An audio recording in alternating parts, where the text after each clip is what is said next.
देवकी वसुदेवाचं लग्न चाललेलं आहे. लग्न लग्न चालूया, लग्न वगैरे आटोपलं आणि लग्नाच्या नंतर आपल्याकडे ना बीज मिरवायची पद्धत होती अगोदर. आता तुमच्याकडे कशी पद्धत आहे मला सांगता येणार नाही, पण मी जुन्या बाबा लोकांच्या तोंडून ऐकलेलं आहे ना, आपलं शास्त्र सुद्धा सांगतं.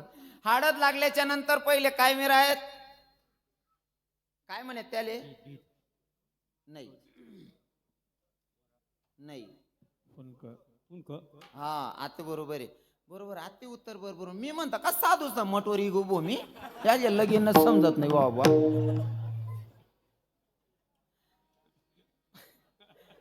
हळद लागल्याच्या नंतर फिरवायचे त्याला कुंक, आणि लग्नाच्या आधी मिरवायची त्याला नाही ना वरात, बरोबर. आणि लग्न लागल्याच्या नंतर फिरवायची ती बीद असायची. तीनदा मिरवणूक काढेल. पहिले कुंकर आहे, दुसरं वरात आणि तिसरं बीद आहे. आता बीद ना यादच पड गेलो कसले आता ना कोणताच पोरेले समजावून ते उगा पुस्तकच मग सापडत म्हणे ना, आम्ही बी सांगणार नव्हतं, आमले बी दकाल भेटेल नाही. लग्न लागल्याच्या नंतर बीज फिरवत असताना आकाशाची वाणी झाली आणि आकाशाच्या वाणीतून सगळ्यांना एक संदेश दिला गेला, खास करून कंसाला. कंसाला सांगितलं, कंसा अरे ज्या बहिणीच्या लग्नामध्ये तू रथ हाकतोय ना, त्या बहिणीच्या पोटी येणारा 8वा पुत्र तुझा वध करणारा. कंसाला वाटला 8वा पुत्र वध करणारा, माझ्या बहिणीच्या पोटी येणारा 8वा पुत्र माझा वध करणार आहे. असं करतो, बहिणीलाच मारतो, मग 8वा पुत्र बी नाही आणि आपला दुश्मन बी नाही. हातामध्ये खडग घेतलं आणि देवकीवर चालून गेला. आमच्या संतांचं गोड प्रमाण आहे, घेऊन या खडग हा मारा या धावला, अरे घेऊन या खडग मारा या धावला, घेऊन या खडग हा मारा या धावला, घेऊन या खडग मारा या धावला, घेऊन या खडग हा मारा या धावला, घेऊन या खडग हा मारा या धावला, घेऊन या खडग हा मारा या धावला, घेऊन या खडग हा मारा या धावला. हात तो धरीला वसुदेवे, हात धरीला वसुदेवे, हात धरीला वसुदेवे, हात धरीला वसुदेवे, हात धरीला वसुदेवे, हात धरीला वसुदेवे, घेऊन या खडग हा मारा या धावला, अरे घेऊन या खडग मारा या धावला, घेऊन या खडग हा मारा या धावला, अरे घेऊन या खडग मारा या धावला, घेऊन या खडग हा मारा या धावला, घेऊन या खडग हा मारा या धावला, घेऊन या खडग हा मारा या धावला, घेऊन या खडग हा मारा या धावला. हातात खडगा घेतला, देवकीवर चालून गेला. पर वसुदेवाने हात धरला, सांगितलं, कंसा अरे मारतोय कोणाला? म्हणले माझ्या बहिणीला, कारण तिच्या पोटी येणारा 8वा पुत्र माझा वध करणार आहे. वसुदेवाने सांगितलं, तुझ्या बहिणीच्या पोटी येणारा 8वा पुत्र तुझा वध करणार आहे. मारतोय तुझ्या बहिणीला, पण आता तुझ्यापेक्षा माझा अधिकार जास्तच आहे. म्हणले कस काय? अरे आमचं लग्न झालंय, तू कन्या दान केलेली आहे आणि दान केलेल्या वस्तूवर तुझ्यापेक्षा माझा अधिकार जास्त आहे. आता मी महिला मातांना विचारतो, दान केलेल्या वस्तूवर आपला अधिकार असतो का?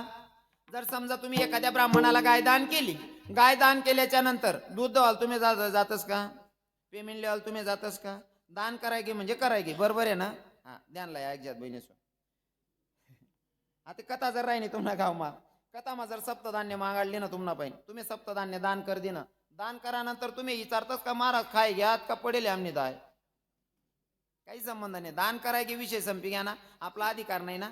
पक्क आहे ना बहिणी सोन मायच्या? दान केलेल्या वस्तूवर आपला अधिकार नाही ना. मग आपल्या हिंदू धर्मामध्ये पद्धत आहे आणि प्रथा आहे, आपण लग्न केल्याच्या नंतर कन्यादान करतो.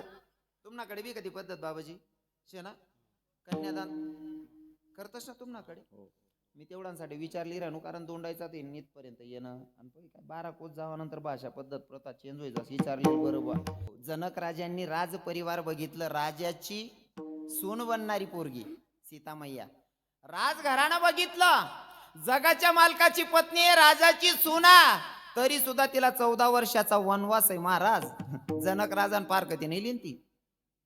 हा, म्हणून या गोष्टी आपण समोर घेतल्या पाहिजे. आणि पुरुष ना मायाशले बी सांगत, तुम्ही जर तुमना नवरा तुमले एक बी शब्द बोलेल नाही व्हाव, किंवा तुमना बाप तुम्ही मायले एक बी शब्द बोलेल नाही व्हाव, ते नक्की तुमना जवाईंकडे ती अपेक्षा ठेवा. आणि जवळशले बी सांगत, सासू बोल जाई तवलगुनीतला चौगाल्या धंदा बी नका करत जावं. हा, आबरूदार माणूस कसा लिहितलं चौगाले, सासू येईन विचारी ना आपले मन आणले का ब मारा असं. हा, बाय बार विठ्ठल विठ्ठल विठ्ठला विठ्ठला विठ्ठला विठ्ठला विठ्ठला विठ्ठला विठ्ठला विठ्ठला विठ्ठला विठ्ठला विठ्ठला. वसुदेवाने सांगितलं, तू कन्या दान केलेला आहे ना, दान केलेल्या वस्तूवर तुझा अधिकार नाही, ती माझी पत्नी आहे. तुला वाटतंय आमच्या पोटी येणारा पुत्र तुझा वध करणार आहे ना, काळजी करू नको, माझ्या येणारा प्रत्येक बाळ तू ह्या ताब्यात देतो, पण माझ्या पत्नीला मारू नको म्हणला. आता कंसानं दोघं नवरा बायकोंना बंदीखान्यामध्ये बंद केलेलं आहे. आता तुम्हाला हेही सांगेल, भगवंतानं लिहिलेलं जर नशीब असेल तर ते आपण चुकवू शकत नाही. नानाश्री काय मत आहे तुमचं? आपण ते चुकवू शकत नाही. हो, नशिबाचा खेळ कोणाला चुकलेला नाही. या आपले जुन्या म्हातारे आहेत ना, मी जुन्या बाबा लोकांच्या तोंडून ऐकलेलं आहे, जी नशीब लिहिणारी देवी असते का, तिचं नाव काय होतं? महिला माता असले भारी माहित असते. कोण? सटी. बरोबर आहे ना, सटी नशीब लिखस, आपली भाषा मा टाकलिकस. बरोबर आहे ना. मग सगळे देव रावणाच्या ताब्यात होते, सगळे देव रावणाच्या बंदीखान्यामध्ये बंद होते, आणि सटी नशीब लिहायला गेली एका लेकाचं, जन्माला आलेल्या बाळाचं नशीब लिहून आली. आणि लिहून आल्याच्या नंतर सटी मध्ये येत होती आणि रावण हातात चापका घेऊन फिरत होता. रावण फिरत होता, सटी घाबरायला लागली, कारण सगळे देव रावणाच्या ताब्यात आहे आणि मी सुद्धा त्याच्या ताब्यात आहे, न विचारता गेलेली. आता हा काय बरी गत्ता करणार नाही. बोलू नका दादा, बोलू नका मायबाप. आता हा काय बरं करणार नाही. घाबरत होती सटी, अशी लटलट करत होती रावणाला बघून, कारण हा प्रश्न करेल, आता याला उत्तर द्यायचं कसं. रावणानं बघितलं, सटी कुणाक गेलती, म्हणले एक बाळ जन्माला आला त्याची नशीब लिहायला गेली होती. म्हणे तू नशीब लिहिते? म्हणे हो.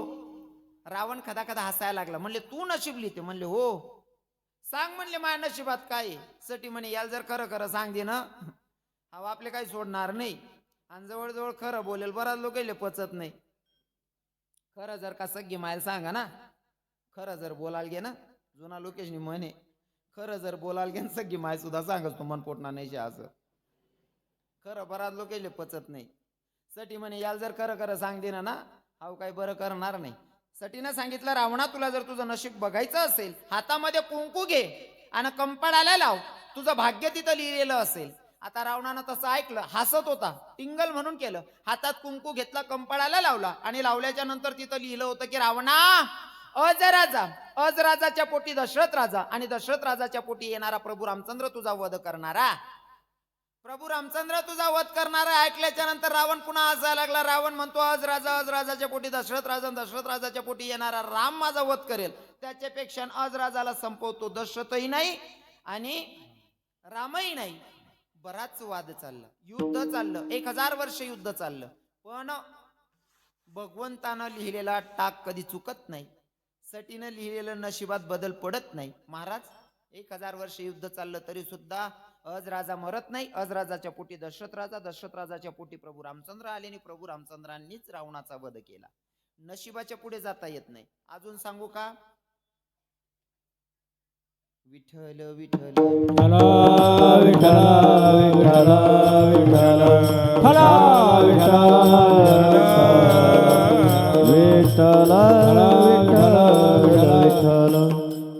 नशिबाच्या पुढे जाता येत नाही, पण नशीब लिहिणारी सटी आहे ना, तिच्या पुढे जाता येतं. ते फक्त संतांचा आशीर्वाद त्याच्यात बदल करू शकतो, किंवा एखादाचा दिलेला शब्द त्याच्यात बदल पाडू शकतो. फॉर एक्झाम्पल, जेव्हा राजा दशरथाच्या पोटी संतती नाही आहे, राजा दशरथाच्या पोटी संतती नाही आहे. तेव्हा पण आकाशाची वाणी झाली होती. आकाशाच्या वाणीतून सांगितलं गेलं होतं, राजा दशरथा तुझ्या पोटी संततीच नाही आहे.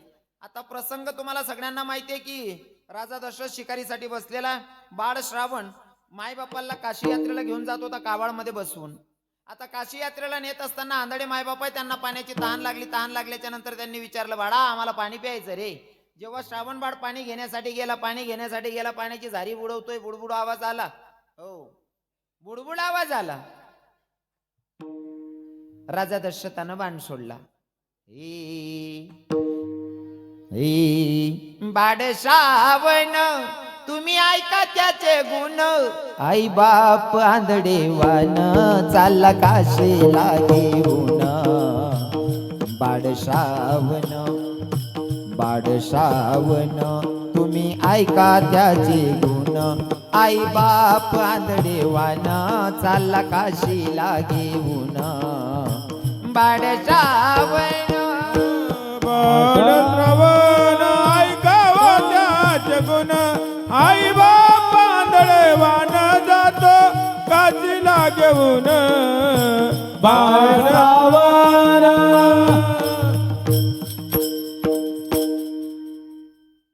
आंधळ्या मायबापांना घेऊन जात असताना पाण्याची तहान लागली. पाणी घेण्यासाठी गेल्याच्या नंतर झारीचा आवाज आला. झारीचा आवाज आल्यानं श्रावण बाळला बाण लागलेला आहे. मृत्यूशी झुंज खेळतोय.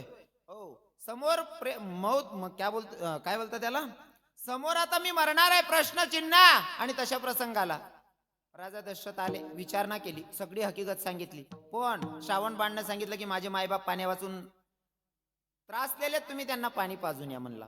पण सांगू नका की तुमच्या पोरावर काय बीतलेली म्हणून. आता इकडनं राजा दशरथ गेला. तुम्हाला कथाभाग माहिती म्हणून मी जरा शॉर्टकट सांगतोय. पाणी पाजायला गेला, पाणी पित नाही म्हणे. तू जोपर्यंत बोलत नाही पाणी पिणार नाही. तेव्हा दशरथ राजानं सांगितलं, म्हणले मी तुमचा मुलगा नाही या, मी राजा दशरथ आहे. तुमचा मुलगा माझ्या हातून बाण लागला आणि मरण पावला. त्या आंधळ्या मायबापांनी तिथं राजा दशरथाला श्राप दिला होता. राजा दशरथा, अरे आमच्या आंधळ्यांची काठी हिरावलीस, आमच्या आंधळ्या मायबापांचा सारा हिरावला. जा, तुला या आंधळ्या मायबापांचा श्राप आहे राजा दशरथा.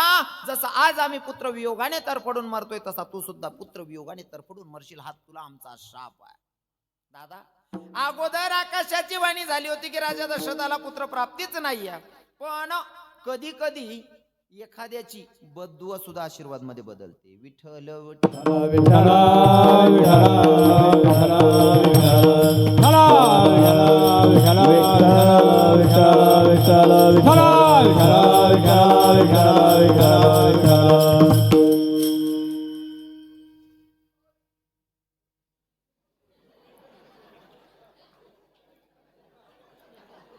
आज अष्टमीनं जर तुम्ही बर कीर्तन मग ओय आडी दिनले कसं राहसू येऊ मग हो म्हणा. बापरे, आज अष्टमी ना भाऊ, अष्टमीले बी थोडा बजेट ठेव भाऊ. सने दिने विठ्ठल विठ्ठल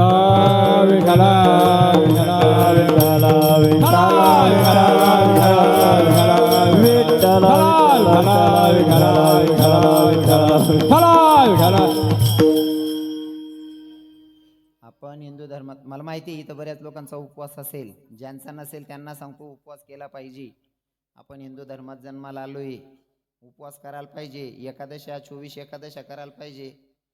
अष्टमी धरायला पाहिजे. नरसिंह जयंती धरायला पाहिजे. जे महत्वाना जे 28 29 उपवास आहेत तेवढा तरी करायला पाहिजे. बाकी ना सांगतो महाराज मागाय भूकेच नाही राहावं. ओ आप्पा, दोन्ही टाइम फराळ करत जाय, पण एकादशी धरत जाय रे काका.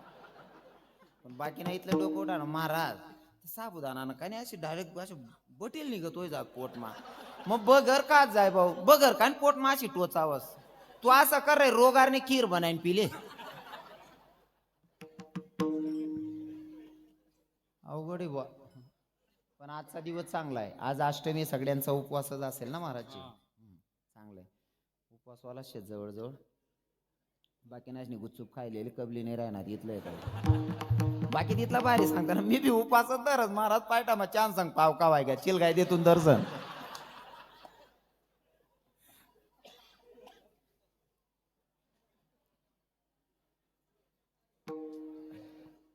वसुदेवाला वाटलं तुम्हाला वाटतंय ना कंसा आमच्या पोटी येणारा 8वा पुत्र तुझा वध करणार आहे, एक काम कर, आमच्या पोटी येणारा 8वा पुत्र तुझा वध करणार आहे, आम्हा दोघांना बंदीखान्यामध्ये बंद कर, आमच्या पोटी येणारा प्रत्येक पोरग तुझ्या ताब्यात देतो. महाराज दोघं नवरा बायकोंना बंदीखान्यामध्ये बंद केलेला आहे आणि बंद केल्याच्या नंतर पहिल्यांदा देवकी मातेला गर्भधारणा आहे, पहिल्यांदा देवकी मातेला गर्भधारणा आहे.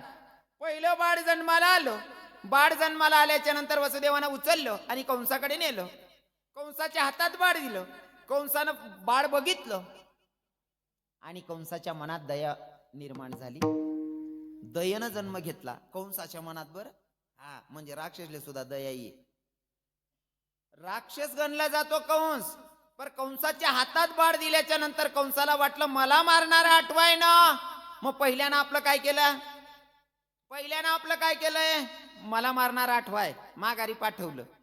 असे 6 मुलं झाली, किती 6 मुलं माघारी पाठवले. देवले विचारून जोपर्यंत कंस बाल हत्या करत नाही तोपर्यंत मी कंसाला मारू शकत नाही. तुम्हाला सांगतो आपलं कर्म आपलं वाईट आणि चांगलं ठरवतो, लक्षपूर्वक ऐका. देव तुमचं चांगलं करू शकतो पण वाईट कधीच करत नाही, वाईट करायच्या मागे आपलाच हात असतो. बाकी लोक पाप करले तर सोपं धरलेले आते. वै घे ना, एक काम कर, तू काय वै घे ना, चूक जाय गंगावर स्नान कर, बड पाप धुई. मला सांगा गंगा स्नान केल्याच्या नंतर पाप धुतलं जात असेल का माया हो? हा तुम्हाला मते नाही का? तुमल्या असं वाळा येडी शाळा या म्हणत तरी पसूत नाही, म्हणत तरी पसूत. पण म्हणा ना जे म्हण नाही ते म्हणा, चांगलं म्हणा नाही ते नीच म्हणा. गंगेमध्ये स्नान केल्याच्या नंतर पाप धुतलं जातं का हो दादाश्री? धुतलं जातं का? हा नाही ना, पण मी सांगतो पाप धुतलं जातं.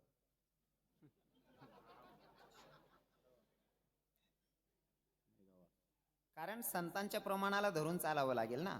आमचे संत सांगतात वाचे म्हणता गंगा गंगा सकड पापे जाते भंगा. जर का नुसतं मुखाने गंगा गंगा म्हणल्याच्या नंतर पाप नाहीचं होत असेल तर मग पाप धुतलं जात नसेल का? स्नान केल्याच्या नंतर पाप धुतलं जातं, पण जसं चालत असताना सावली आपलं साथ सोडत नाही तसं आपलं कर्म सुद्धा आपली साथ सोडत नाही. पाप धुतलं जातं हे जरी खरंय, पण त्या गंगामा जाईन आपण दोयहूनच कोणत लगीन मा सोनं चोरेल, कोण पोत सापडवलं ती उपाट देईल. तुमले नाही सांग राहू बहिणी तथा नाही आहे. एखाद्या कानमानं पड जायला त्यावर पार्टी द्यावा ना, नाही बिन मन नाही द्या ना बिन त्यावर. तीर्थक्षेत्रावर जाईन जर स्नान करी उन्हात पाप धुतलं जातं, मान्य आहे मला.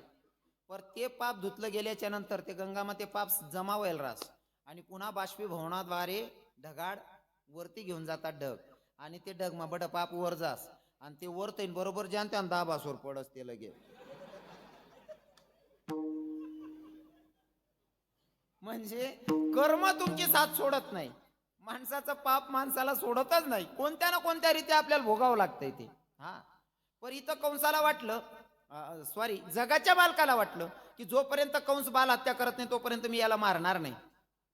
कंसानं 6 पोरं सोडली दादासाहेब, 6 पोरं मारली नाही. वास्तविक पाहता पोरं मारायची होती, पण 6 पोरांवर दया दाखवली कोणी? कंसानी. बाबाजी कंस कोण होता? राक्षस. राक्षसले सुद्धा दया उनी पहिला 6 पोरे मारत नाही त्यानी. आता मला सांगा आजचं अष्टमीचं कीर्तन आहे, कंसले कोणी चांगलं म्हण राय ना का? कोणीच नाही. तुम्हाला मग कोण चांगलं म्हणणार शे का? मग मी वायबार आहे का मी चांगलं म्हणसू ते? कुठं तरी कंस परवडला. कंसानं बहिणीचे 6 पोरं मारली, म्हणून आज कंसाला आपण शिवी देतोय, वाईट म्हणतोय. पण तुम्हाला माझा प्रश्न असेल, कंसाने लेकराला जन्माला येऊ दिलं आणि मग मारलं. आपण बऱ्याच बहिणीशने पोटमान पुरी माट टाक्यात, मग कंस चांगला का आपण? दखा बहिणी तुम्हाला विचारा, मी काय गरीब माणूस सांगतो तुम्हाला. आतापर्यंत जे झालं ते विसरून जा माया हो. आजच्या नंतर एक गोष्ट लक्षात ठेवा, बाल हत्या केलेली बाई जर असेल ना, ज्या बाईनं गर्भपात केलाय त्या बाईच्या हातचं पाणी प्यायचं सुद्धा पाप लागतं बरं. म्हणून बाल हत्या करू नका. जे वय घेते जाऊ द्या, पण यांना पुढे गोष्ट ध्यानमा ठेवानी.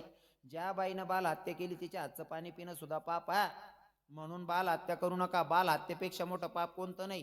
कंसानं जर का बाल हत्या केली नसती तर कृष्ण भगवंत सुद्धा मारत नव्हता कंसाला, देव सुद्धा काय करत नव्हता. नारद महर्षींना पाठवलं, नारद महर्षींना सांगितलं, महर्षी कंसाला मारण्यासाठी मला अवताराला यायचंय, पण जोपर्यंत कंस बाल हत्या करत नाही तोपर्यंत मी त्याचं काही करू शकत नाही. मग त्याच्या हातून बाल हत्या घडली पाहिजे. नारद महर्षी गेले कंसाकडे. नारद महर्षींनी सांगितलं, कंसा काय चाललं? काय नाही म्हणले, स्वामी अगदी मजेत. महर्षी अगदी मजेत चाललेला आहे. म्हणले देवकीचे पोरं काय नाही खेळतायत, 6 लेकरं मारली नाही. म्हणले मला मारणारा आठवाय, पहिल्या 6 लेकरांनी माझं काय केलं? वेड्या येतं का? म्हणले कंसा वेडा झाला काय? अरे देवाचं कालचक्र गोला, पहिलाही आठवा येऊ शकतो, तिसराही आठवा येईल, चौथाही आठवा येईल, 6वाही आठवा येऊ शकतो. देवाचं काय खरं नाही. या तू कदाचित तुला मारणारा दुश्मन या 6 मधला एखादा असू शकतो, तू दुश्मनाला पाडतोय. मग लवकर मार म्हणले या लेकरांना. कंसानं देवकीचे 6 पोरं मारली. किती? 6 पोरं मारली. बरोबर सांग रे नका मी. मग देवना अवतार किती होता? जन्म किती होता? मग 7वाना कस काय करणं पडेल? महाराज मंडळी बोल नका. महिला माता तुम्ही सांगा, कितला पोरी मारा होतात? 7. 6. 7वाना तपास करा ना कुठे. 6 पोरं मारली. 7व्यांदा गर्भधारणा. आणि 7व्यांदा गर्भधारणा आहे. मालकाला वाटलं की कंस मला कोणत्याही पद्धतीत मारू शकतो, म्हणून तिथून गर्भातून काढलं, उचललं आणि तिथून उचलून कोणाच्या उदरात सोडलं? रोहिणीच्या उदरात सोडलं. म्हणजे 7वा बलराम. आणि आता 8व्यांदा गर्भधारणा. विठ्ठल विठ्ठल विठ्ठला विठ्ठला विठ्ठला विठ्ठला विठ्ठला विठ्ठला विठ्ठला विठ्ठला विठ्ठला. 8व्यांदा गर्भधारणा आहे. देवकी मातेचं तेज एवढं झडाडत होतं महाराज. एवढी सुंदर दिसत होती, एवढी सुंदर दिसत होती, जसं चंद्रमाकडे बघत राहावं तेवढं सौंदर्य देवकी मातेच्या चेहऱ्यावर असं झळहळत होतं. कारण स्वतः जगाचा मालक उदरात आहे ना, स्वतः जगाचा मालक उदरात आहे म्हणल्यावर एवढी सुंदर दिसत होती. आता मला सांगा, एखाद्या बाईला दिवस गेल्याच्या नंतर ती दिसते ना, त्याच्यापेक्षा दिवस गेलेली बाई अधिक सुंदर दिसते. त्याचं कारण असे, पोटात जर गर्भ असेल तर बाईची सुंदरता वाढते. आणि गर्भ पण कोणता साधारण पोरगा होता का? जगाचा मालक उदरात आहे, त्या मायचं सौंदर्य किती असं बाबा, कल्पनाही करू शकत नाही आपण. एवढी सुंदर देवकी माता दिसत होती. आणि देवकी माता अष्टमीची रात्र, आणि अष्टमीच्या रात्री देवकी मातेला पोरगा झाला, मुलगा झाला. म्हणजे भगवंत अवताराला आले. भगवंत अवताराला आले आणि अवताराला आल्याच्या नंतर माय बापासोबत बोलायला लागले. पण जन्माला येणार लेकरू बोलतं का? मग ह्यो पोरग बोलत होतं. मग आई बरोबर सांग राहिलो का मी? जन्माला येणारं बाळ मायबापांसोबत संवाद साधायला लागलं. आणि जेव्हा भगवंत जन्माला आले तर भगवंताचा जन्म झाला. गर्भधारणा पहिला मुलगा जन्माला आले, 8वा मुलगा जन्माला आलेला. आता 8वा मुलगा जन्माला आलेला. जन्माला आल्याच्या नंतर वय वर्ष होता 8 वर्ष. 8 वर्षाचा मुलगा जन्माला आलेला आहे. आई बाबा सांगायला लागले, बाळा अरे तू 8 वर्षाचा जन्माला येतोय, मायबापांसोबत संवाद साधतोय, लोकांना खरं कसं पटेल? लोकांना खरं पटलं पाहिजे, त्याच्यासाठी तुला लहान व्हावं लागेल. बाबा मी लहानच होणार आहे, पण मी लहान असताना तुम्हाला जो संदेश द्यायचा आहे तो सांगता येणार नाही, म्हणून मला बोलकं व्हावं लागलं, मोठा जन्माला यावं लागलं. म्हणले बाबा मला जर इथं ठेवलं ना तर हा दुश्मन मला मारल्याशिवाय राहणार नाही. मग काय करा? मला इथून उचला आणि कुठं न्या? नंदाच्या घराला, नंदाच्या घराला मजने गोकुळाला, मजने गोकुळाला, मजने गोकुळाला. आनंदाच्या घराला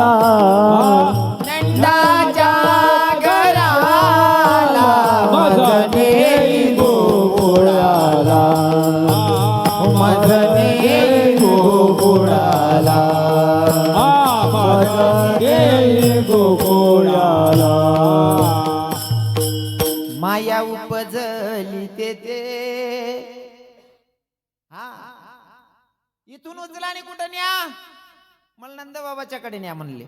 पर जेव्हा भगवंत जन्माला आले मायबापांसोबत संवाद साधत होते तेव्हा परिस्थिती अशी होती की मायबाप बंदी खाण्यामध्ये हातापायामध्ये बेड्या येतात. स्वतः जगाचा मालक जन्माला यायच्या आधी मायबापांच्या हातापायामध्ये बेड्या होत्या तरी सुद्धा त्यांची सुटका करू शकला नाही. म्हणजे कर्म माणसाची साथ सोडत नाही हे मला सिद्ध करायचं. स्वतः जगाचा मालक आहे त्याच्या मायबापांच्या हातापायामध्ये बेड्या येतं. जोपर्यंत भगवंत जन्माला येत नाही तोपर्यंत हातापायामध्ये बेड्या आहेत, बंदीखान्यामध्ये बंद आहेत बाबा. पण भगवंत जन्माला आले आणि जन्माला आल्याच्या नंतर भगवंताचं दर्शन झालं. भगवंताचं दर्शन झालं. दर्शन झाल्याच्या नंतर हातापायाची बंधनं गळाली. आमच्या कथेमध्ये मी नेहमी सांगतो भागवत कथेमध्ये आजकाल जन्माचा अभंग आहे म्हणून मला थोडस कथेतलं चिंतन सांगावं वाटतंय. सांगू का परिस्थिती काय होती गोकुळ मथुरेतली.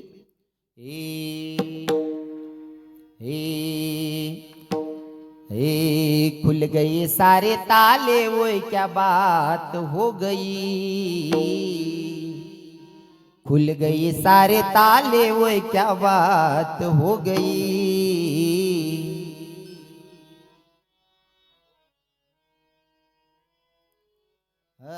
खुल गए सारे ताले वो क्या बात हो गई.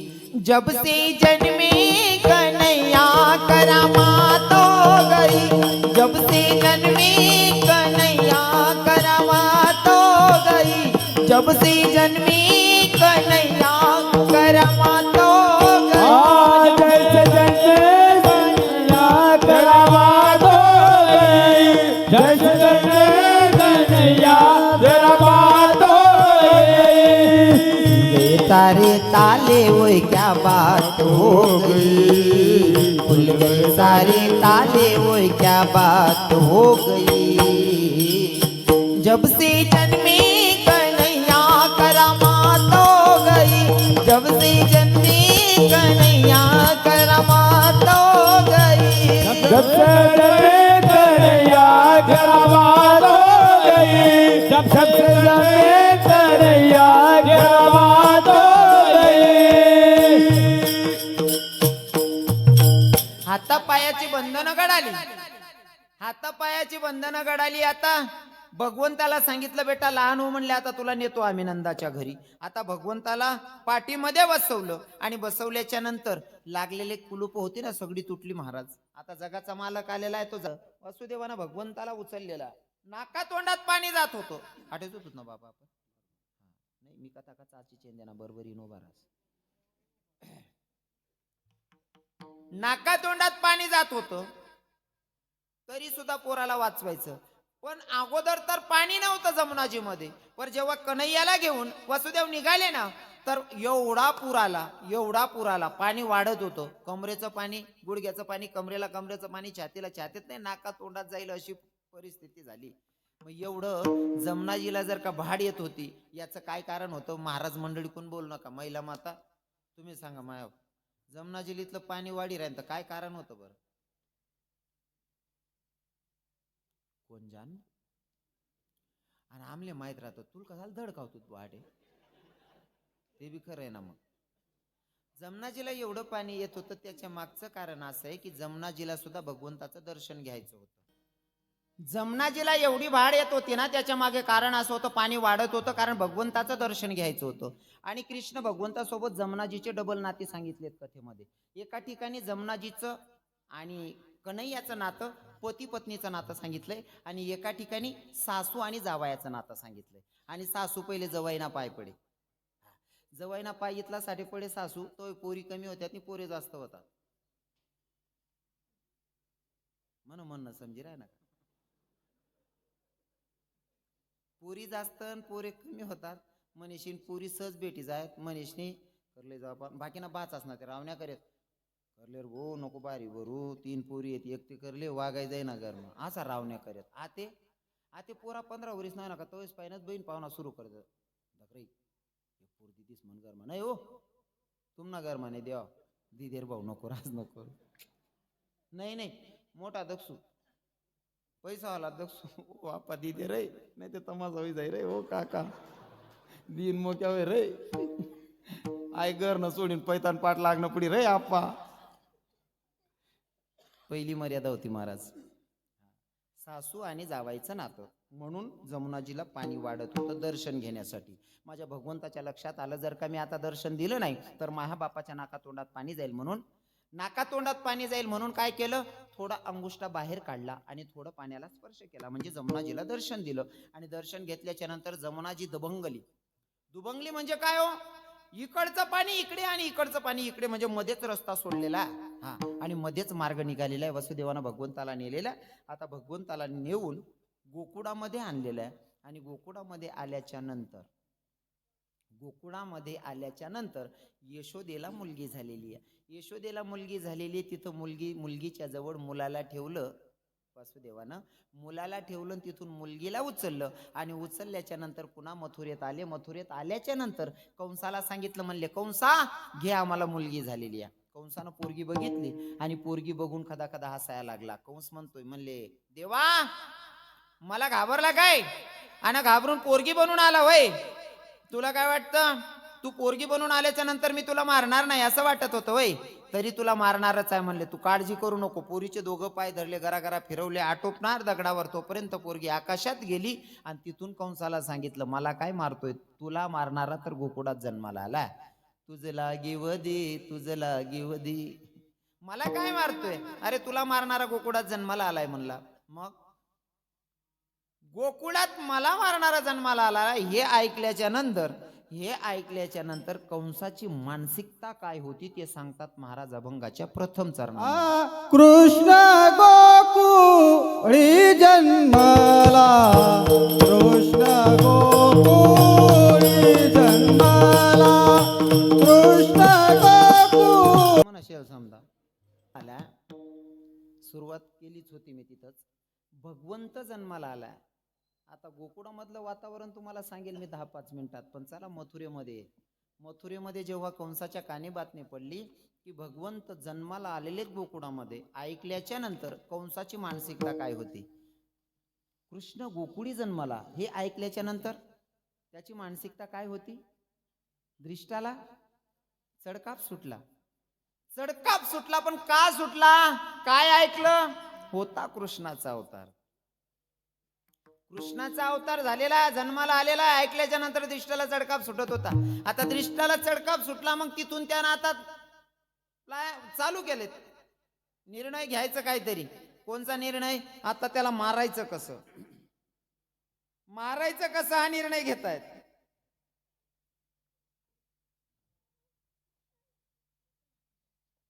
ज्या दिवशी आपलं मरण आहे त्या दिवशी आपला बापही आपल्याला वाचवू शकत नाही. पण ज्या दिवशी मरण नाही त्या दिवशी दुश्मनानं ठरवलं तरी माणूस मरत नाही. बरोबर आहे की नाही, बरोबर आहे ना. ज्या दिवशी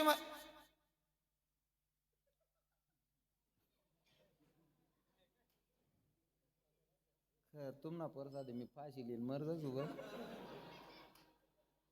मी जीव तोडी सांगत मधमाच किडा पाठ देतच काय बी.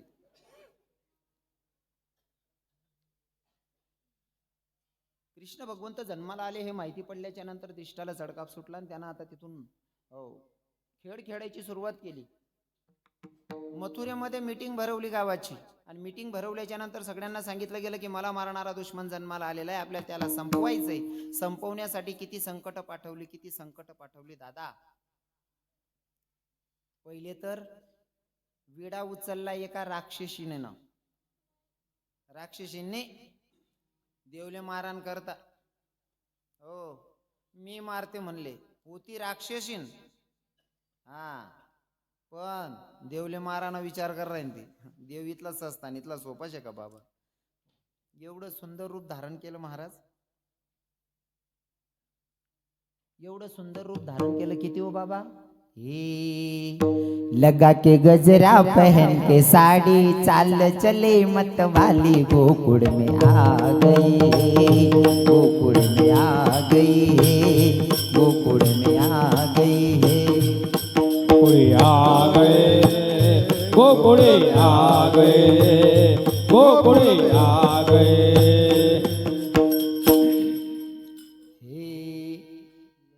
के साड़ी लगा के गजरा पहन के साड़ी चाल चले मत वाली गोकुड़ में आ गई है, गोकुड़ में आ गई है. राक्षसीन होती पण एवढा सुंदर शृंगार केला ना महाराज तर कोणी बघेल तर तिच्या प्रेमात पडेल एवढी सुंदर दिसत होती. आल्याच्या नंतर इकडे आल्याच्या नंतर तिकडनं तयारी करून आलेली आहे भगवंताच्याकडे, भगवंताला मारण्यासाठी. भगवंताला मारण्यासाठी आलेली राक्षसीन. पण आता तुम्हाला सांगतो, जो जगाला तारण्याची ताकद ठेवतो तो स्वतः कोणाच्या हातून मरणार आहे का बाबा? कोणाच्या हातून मरणार आहे? हो. अरे जर आमचे संत सांगतात की भैया चाले हे शरीर कोणाची असत्य कोण बोलविते हरिविन. त्याच्या सत्तेशिवाय जर झाडाचं पान हालत नसेल, कोणाला तारणं कोणाला मारणं त्याच्या हातात आहे दादा. तो कोणाच्या हातून मरणार आहे का? सांगू का तुम्हाला? हे तारने वाला है भगवान, बचाने वाला है भगवान. तारने वाला है भगवान, बचाने वाला है भगवान. बचाने वाला है भगवान, तारने वाला है भगवान, बचाने वाला है भगवान. तारने वाला है भगवान, बचाने वाला है भगवान. तारने वाला है भगवान, बचाने वाला है भगवान. तारने वाला है भगवान, बचाने वाला है भगवान. तारने वाला है भगवान, बचाने वाला है भगवान. तारणं की मारणं ज्याच्या हातात आहे, मग त्याला मारणं एवढं सोपं आहे का? आता तरणं का मारणं त्याच्या हातात आहे. आपण सुद्धा त्याला लागून राहिलो तर तरलो समजायचं, पण त्याची साथ सोडली म्हणजे मरणच आहे. थोडक्यात सांगू का? या जुन्या बाया गटावर दयंद आहेत. गटावर दयंद येतच ना, म्हणजे आता ते गट आहे बाकीचे माहित नाही हो. बाकीच ना ते डोरगर मग ठेवाय घ्यावा ते गट आहे ना. गट्याले मधमा एक लाकूड राय आणि ते वडानं एक वरणात चाडाले वरण लाकूड राय. मधमानं जे लाकूड राहे ना, त्या लाकूडले जर दानाशनी धरिली ना, त्या जरी मधमा होणार नाही ते त्या दाना खरा आहे. बरोबर आहे ना? थोडा बी आजूबाजू सरकणार ते त्यासनं पीठ होई जास. बरोबर आहे ना? मग तसं तो खुटाल दरी राहणारा दाना जसा अख्खा नाक करायचा ना, तसा भगवानले ज्याने धरले ना तो अख्खा करायचा. ज्यांनी सोडली ना त्यानं पीठ वाशिवाय राहत नाही. विठ्ठल विठ्ठल विठ्ठला विठ्ठला विठ्ठला विठ्ठला विठ्ठला विठ्ठला विठ्ठला विठ्ठला. मग इथं सुद्धा माझा प्रश्न असेल, भगवंताला धरणं म्हणजे काय या? भगवंत एवढा स्वस्तही नाही या, एवढा सोपाही नाही या आणि जास्त अवघड पण नाहीये. जर तुमच्या अंतकरणामध्ये भाव चांगला असेल तर भगवंत आपल्याला सहज भेटतो. पण आपले भाव चांगले पाहिजे. फॉर एक्झाम्पल लेता येवाल पाहिजे. बाजारमा विक्रीले आहे ना, मिठाईवालाने बी दुकान शे आणि बाजूमा बियर बारवालाने बी दुकान आहे मोठा भाऊ. लेणं आपल्यावर आहे, काय घ्यायचं ते आपल्यावर आहे. बरोबर आहे की नाही? लेणं आपल्यावर आहे बाजार करत असताना. आता थोडक्यात आमचे माऊली ज्ञानोबा सांगतात काय? पाहे पादूत पवित्र आणि गोड पासे तोचेची या पदराड अविरुणी गोचिड काना सेविती. गायच्या कासेला गोचिड लागलेला, पण तो काय पितो दादाश्री? काय पितो तो? रक्त पितो. गोचिडला दुधाचा स्वाद काय करणार आहे? दुधाचा स्वाद जर घ्यायचा असेल तर त्याच्यासाठी गायचं वासरूच व्हावं लागेल. विठ्ठल विठ्ठल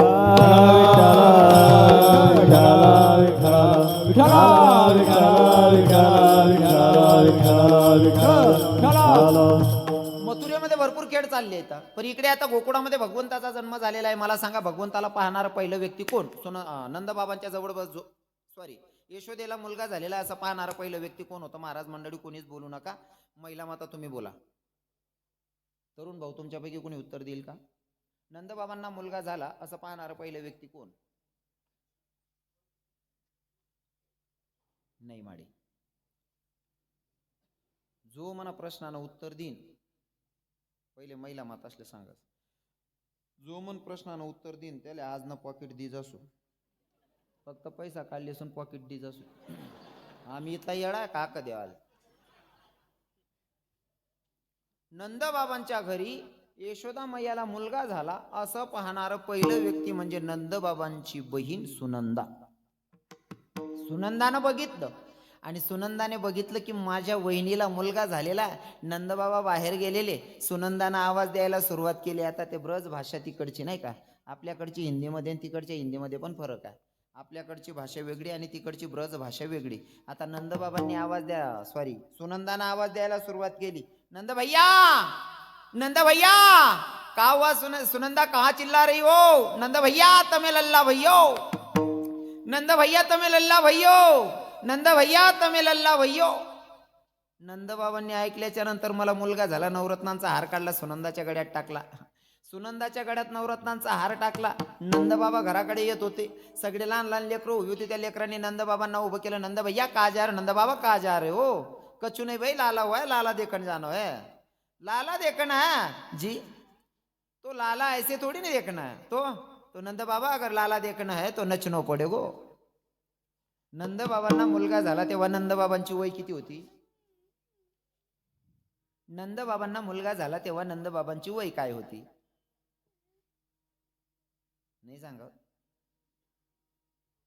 का तुम्ही असं धरलेले उदळ दिदील निधी बिलेन बुगलाय पेक देऊ. काहीच नाही ना, हाल बी नाही चाल काय ग, हालिंग ना चालिंग काय घेत पोम पोम करीन चाललाय ना तुम्ही, काहीच बोलतच नाही तुम्ही. नंद बाबांना जेव्हा मुलगा झाला तेव्हा नंद बाबांची वय होती 90 वर्ष आणि 90 वर्षाच्या वयामध्ये नंद बाबांना मुलगा झालेला. नंद बाबांना मुलगा झाला आणि मुलगा पाहण्यासाठी नंद बाबा जात होते. बारक्या पोरांनी बघितलं, ए पोराव, नंद बाबा जात होते पोराला बघायला, तोपर्यंत बारक्या पोरांनी अडवलं गल्लीतल्या. म्हणले बाबा कहा जा रहे हो? कछु नहीं भैया, लाला देखने जाना है. बाबा अगर लाला देखना है तो आपको नचनो पडेगो. नंद बाबा म्हणे भाऊ 90 वर्षाचा म्हातारा आहे मी, नाचावंच लागेल. आणि असं नाही नंद बाबा आपको शृंगार करणं पडेगो. म्हणजे 90 वर्षाच्या वयात शृंगार करायला लावलं. हे कथेचं चिंतन सांगतोय बरं. आई म्हणा घरनं नाही शे, बाकी ना बानट सुरूच नसले ना जरा वेगळं वाटस. तुम्हाला सांगू का, मला एवढे प्रश्न असतात लोकांचे, महाराज बाकी ना महाराज जरा वेगळा राहता साव महाराज असा का बरा? बराच जणच ना प्रश्न आहे. ज्या वृंदावन फिरी येले त्यासले काही सांगा गरज आहे, पण या डाबरामा झेपणार समुद्र समस्त डाबराले. जर वृंदावन मध्ये गेलात ना तुम्ही तर माझा स्वतः बाकी बिहारी आहे ना, आठवड्यातनं एकदा राधा राणीचा शृंगार करतो. स्वतः कृष्ण भगवंत, तिथले पुजारी कन्हैयाला सुद्धा राधा राणीचा आठवड्यातनं एकदा शृंगार दिला जातो. आणि जिथं राधा राणीचं गाव आहे बरसाना, तिथं बरसाण्यामध्ये आज सुद्धा माझा भगवंत डोक्यावर ओढणी घेऊन स्त्री रूपात उभा राहतो, फक्त भगवंत भक्तांना रिझवण्यासाठी. जर राधा किंवा आपण देवाला रिझवतो, पण देव सुद्धा भक्तांचं मन जिंकण्यासाठी, राधेचं मन जिंकण्यासाठी स्वतः डोकावर ओढणी घेऊन उभा राहतो.